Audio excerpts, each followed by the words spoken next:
मुल्क में पहली बार मरने के बाद तमाम जिस्मानी अज़ा अतिया करने और कानूनी ट्रांसप्लांट की तारीख रकम हुई है और हमने सोचा कि शेयर करना आपसे बहुत ज़रूरी है। एबटाबाद की 57 साल खातून हैं रिफत सफ्ताज, अपनी जान देते देते 3 जिंदगियों के चिराग रोशन कर गईं। इनके जिगर और दोनों गुर्दों से 3 जानें बचाई गई हैं। जिस्मानी अज़ा अतिया करने के निज़ाम की अदम मौजूदगी की वजह से दीगर हिस्से नहीं इस्तेमाल में लाए जा सके। मुल्क की तारीख में ये अपनी नौयत का पहला वाक़या है। रिफत साहिबा की मौत वाक़ होते ही उनके अज़ा का रावलपिंडी में ट्रांसप्लांट किया गया। नई जिंदगी पाने वाले तीनों मरीजों ने भी मरने के बाद जिस्मानी अज़ा अतिया करने का ऐलान कर दिया है।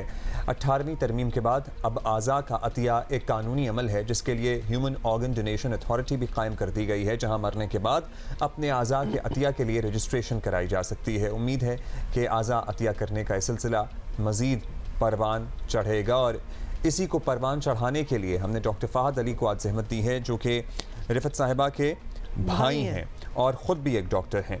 और इन कैसे फैमिली में एक ये सोच पैदा होना या ये ख्याल आना भी तो एक बात होती है। तो डॉक्टर फ़हद, हम आपसे सबसे पहले यही जानेंगे, तो क्या इससे पहले कोई प्रेसिडेंस थी या अचानक से रिफत साहिबा ने अपने भाइयों से या अपने बच्चों से डिस्कस किया, क्या हुआ? अस्सलाम वालेकुम, मैं डॉक्टर फ़हद अब्बास हूँ। मैं एनेस्थेटिस्ट अयूब टीचिंग हॉस्पिटल में काम करता हूँ और मैं रिफत का भाई हूँ। ये बात है 2012 एंड 13 की, जब मेरे बड़े भाई जो ब्रिगेडियर जाहिद फारूक हैं, वो पोस्टेड थे पिंडी में AFIU में।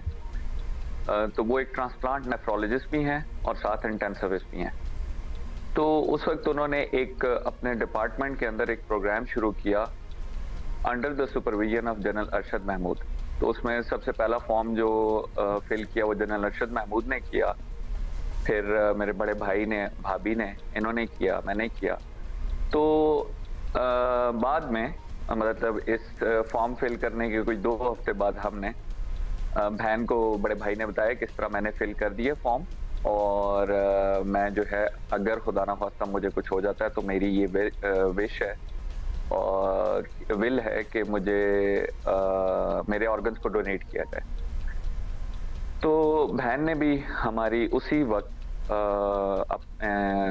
कहा कि मैंने भी डोनेट करना है। उन्होंने अपने बच्चों को बुलाया और बच्चों के सामने ये कहा कि मैं अपने, जिस तरह तुम्हारे मामू ने अपने ऑर्गन डोनेट कर दिए, इसी तरह मैं भी ऑर्गन डोनेट कर रही हूँ और अगर खुदा ना खास्ता कोई ऐसी नौबत आ जाती है तो मेरे ऑर्गन्स को डोनेट किया जाए।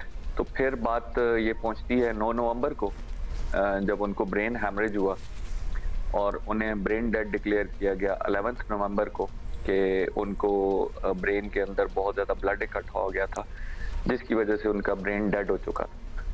तो उसके बाद हमने बड़े मामू ने और मैंने बच्चों को बिठाया और कहा कि अभी वो टाइम आ गया है कि हमने इस पर डिसीजन लेना है कि जो उनकी एक विश थी उसके ऊपर क्या किया जाए। तो मैं I am proud of my भांजियों का कि उन्होंने उसी वक्त डिसीजन लिया। हालांकि हमने उन्हें टाइम दिया कि हम कल सुबह तक मज़ीद वेट करेंगे, लेकिन उन्होंने कहा कि नहीं जी, मज़ीद वेट ना करें, हमारी तरफ से हाँ ही है। लेकिन हमने मज़ीद वेट किया। मंडे वाले दिन, it was 13th of November, तो उस दिन इट वाज फाइनली डिसाइडेड कि हम जो हैं वो उनके ऑर्गन्स डोनेट करने जा रहे हैं। जो उनकी विश थी उसके मुताबिक heart, lungs, pancreas, kidneys, liver, ये सब कुछ डोनेट करना था। लेकिन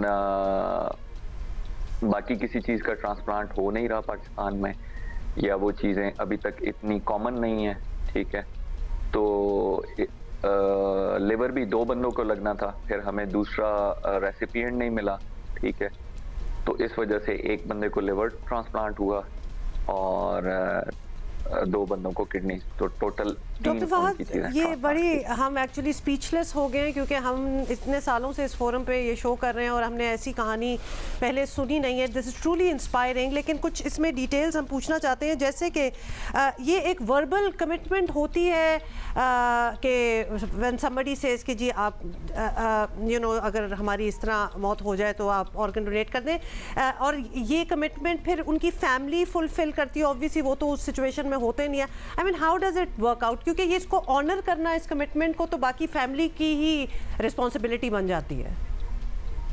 एक्चुअली ये वर्बल भी है, और अभी होटा जो है human organ transplant authority Pakistan, इनकी साइट पे भी अवेलेबल है और इनका ब्लैक एंड व्हाइट में फॉर्म 6 भी अवेलेबल है, जिसकी इतनी ज्यादा कोई वो नहीं है। If you commit to your family verbally even कि जी मेरे अगर मरने के बाद ऑर्गन्स डोनेट किए जाएं तो it can be done. It depends upon the family कि वो उस वक्त क्या डिसाइड करती है। इट्स नॉट कोई और इसमें इन्वॉल्व नहीं होता। अच्छा डॉक्टर साहब, क्या होता है, पहले आपको रेसिपिएंट ढूंढना पड़ता है, फिर आप ऑर्गन निकालते हैं, या फिर ऑर्गन निकाल के कुछ अरसे उसको महफूज रखा जा सकता है और उसके बाद रेसिपिएंट चाहे हफ्ते बाद मिले, महीने बाद मिले, वो डोनेट किया जा सकता है? How does this work? Actually ये वाला सिस्टम अभी तक पाकिस्तान में या कहीं पे भी बहुत कम टाइम के लिए, फॉर एग्जांपल लिवर जो है वो 12 आवर्स के लिए आप रख सकते हैं। जैसा कि इनका लिवर जो है वो निकाला जो है वो सफारी हॉस्पिटल में गया था, लेकिन ट्रांसप्लांट जो है वो PKLI लाहौर में किया गया था, तो वो पिंडी से लाहौर लेके जाया गया था। किडनीज का कोई बहुत, और आप लोगों ने पहले आइडेंटिफाई कर लिया था रेसिपिएंट कि हाँ जी लिवर का हमें रेसिपिएंट मिल गया है, so you know because it has to be rushed immediately to the recipient, I believe. Yes recipient जो लिवर के लिए मैच होता है ना, it's only a blood group match, कि जिसका ब्लड ग्रुप मैच कर रहा है तो liver can be donated. Kidneys के लिए एक मैचिंग होती है जिसको HLA मैचिंग कहते हैं, that is a bit different. Thanks to AFIP, Shifa and Bahria hospital, MH और इन सब का के हमने मंडे को सुबह गो हेड दिया जिस वक्त, तो उसके बाद इन्होंने HLA मैचिंग शुरू की और उसमें इन्होंने सारी रात लगाकर, स्पेसिफिकली डॉक्टर नवीद जो नेफ्रोलॉजिस्ट है, ट्रांसप्लांट नेफ्रोलॉजिस्ट हैं, उन्होंने वो HLA मैचिंग करवाई कि किस पेशेंट के साथ होती है। अभी अगर ये चीज कॉमन हो जाती है तो it will be much more easier कि आपके पास एक लिस्ट अवेलेबल है और उसमें आप क्या करेंगे जी कि ये ब्लड ग्रुप है और इसके साथ हम HLA मैचिंग करवा लेते हैं। और वो लिवर का तो बहुत ही इजी है कि ब्लड ग्रुप मैच्ड है तो you can do it. So doctor साहब अभी एट प्रेजेंट हमारे पास एट प्रेजेंट ऐसी लिस्टें मौजूद हैं जो ट्रांसप्लांट के लिए रेडी हैं, ऑब्वियसली उसमें भी प्रायोरिटीज़ होंगी, जो ज़्यादा नाजुक हालत में होंगे उनको पहले प्रेफरेंस दी जाएगी। Do we even have that system, those lists? No, not at the moment. Actually, this is HOTA's HOTA का ये काम है कि वो लिस्टें रखें। कुछ अपने तौर पे हॉस्पिटल्स ने रखी हुई हैं, जैसे सफारी ने कुछ रखी हुई थी, ठीक है, इसी तरह CMH ने जो इनका है उन्होंने कुछ रखी हुई थी, लेकिन CMH में जो बंदे अवेलेबल थे उनके साथ मैच नहीं हो रहा। So this is really the discretion of the doctors कि ये yes, this is really discretion of doctors या हॉस्पिटल।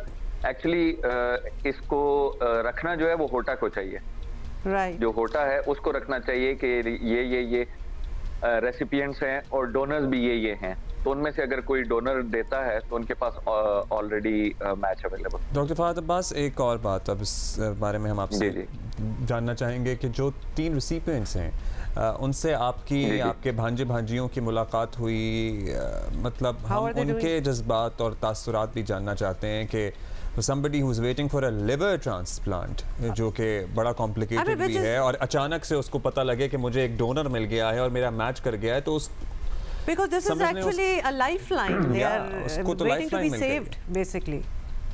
Yes, actually जिसको लिवर ट्रांसप्लांट हुआ Khayyam, he was the only bread and butter of 12 मतलब उस वाहिद था जो कमा रहा था 12 बंदों की फैमिली मेंबर्स में। तो उसके लिए तो ये एक मौजज़ा था, या वो था कि यार उसको हेपेटाइटिस C था और बिल्कुल लास्ट स्टेज पे था।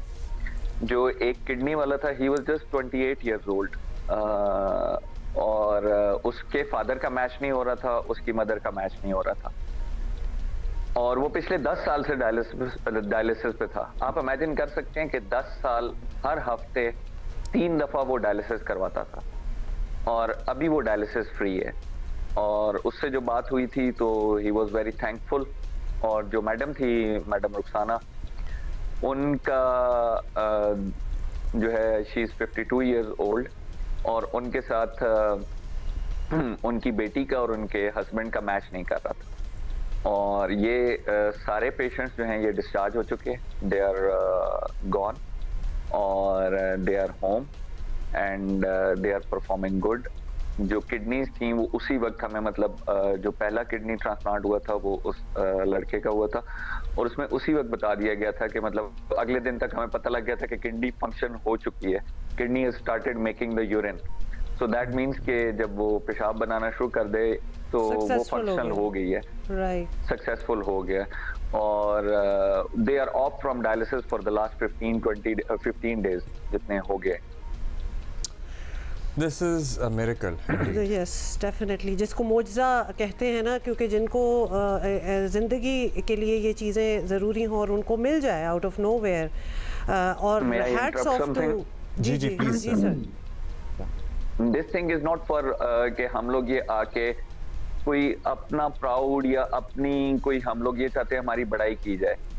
हमारी बहन ने एक पहली ईंट रखी है, हम ये चाहते हैं कि ज्यादा से ज्यादा लोग इस चीज में शामिल हों और ज्यादा से ज्यादा जिंदगियां बचाई जाएं ताकि जो ये हमारे मुल्क में जो बहुत ज्यादा, एक तो हमारा मुल्क नंबर 1 है हेपेटाइटिस बी के उसमें टॉप 3 में आता है, तो ये चीजें खत्म हों, जो इलीगल ट्रांसप्लांट्स हैं ये खत्म हों, लोगों को ज्यादा से ज्यादा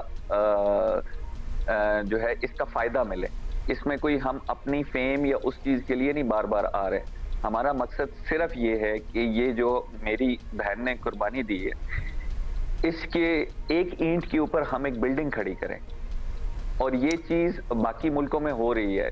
सऊदीया में ये ऑलरेडी चल रहा है, ईरान में ये ऑलरेडी चल रहा है, मलेशिया में ये ऑलरेडी चल रहा है, टर्की में ऑलरेडी चल रहा है, बांग्लादेश में चल रहा है और कुछ यूरोपियन कंट्रीज में तो ये इस तरह है कि आपके ऑर्गन्स डोनेटेड हैं अनटिल के आप विश करें कि मेरे ऑर्गन्स डोनेट ना किए जाएं। अच्छा, और लाइक ऑलरेडी ऑटोमेटिकली है। बहुत अच्छी जी डॉक्टर फहद, ये this is the model that one should definitely follow और बहुत शुक्रिया आपका to be on our show और आपकी वाकई आपकी हमशीरा ने, आपकी बहन ने, जैसे कहते हैं ना बारिश का पहला कतरा या पहली ईंट रखती है। अब आई होप कि इसके ऊपर इमारत बने और टॉक अमंगस्ट योर फैमिलीज, मतलब ये तो वो चीज़ें हैं कि इसके बारे में बात होनी चाहिए and we would say do it.